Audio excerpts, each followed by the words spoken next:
اکثر خلک ما ته ډېر زیات میسیجونه مې راته وکړو، کالونه مې راته کوي په وټساپ مسنجر باندې، په ایمو باندې ما نه د یوې خبرې ډېر زیات معلومات خلک اخلي.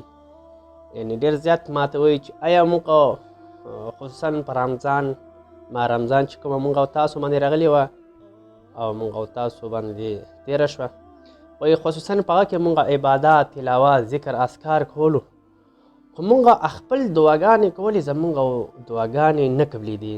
لکه موږ د دې دعاګانو څه ریزلټ نه لرو چې زما دعا قبوله شوه که نه شوه. آیا د دې څه حل ده او دا څه وجه کېدلی شي زموږ دعاګانې نه قبلېږي؟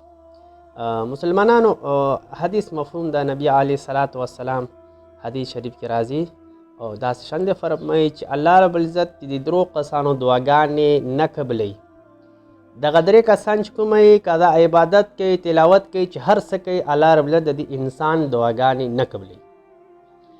نو آیا الله پاک نه دعا کوو چې په دغه درو کسانو کې مونږ کې څه وي؟ نه الله رب العزت نه دعا کوو چې دا عادت دی مونږ نه وځي، او چې څه وي الله پاک نه دعا کوو چې دا دی الله مونږ نه ختم کړي.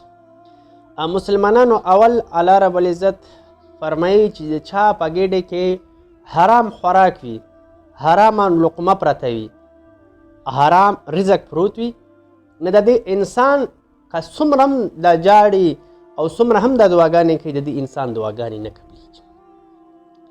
الله رب العزت فرمایي چې جنت ته به صفا او خالص خلک ځي چې په کوم کې کسانو په ګېډه کې حرام پرته دي، حرام رزق پروت دی، الله پاک به د دې آپریشن کوي، بیا به جنت ته ځي.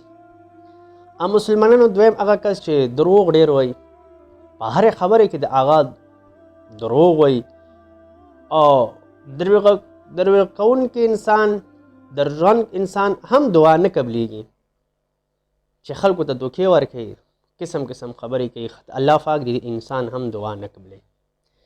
مسلمانانو دریم هغه کس ته چې چغلخوري کوي، کینه بغض ساتي، د دې کس هم دعا نه قبلېږي. او الله نه دعا ده چې دا درې خبرې که موږ او تاسو کې وي او د ختمولو کوشش وکړو، ختم یې کړو، الله نه دعا وکړو چې دا شی د موږ کې ختم شي، نو الله رب العزت ستا دعاګانې، ستا عبادت، ستا معمولات به الله رب العزت قبلوي. بیا الله نه دعا چې موږ ته په دې باندې عمل کولو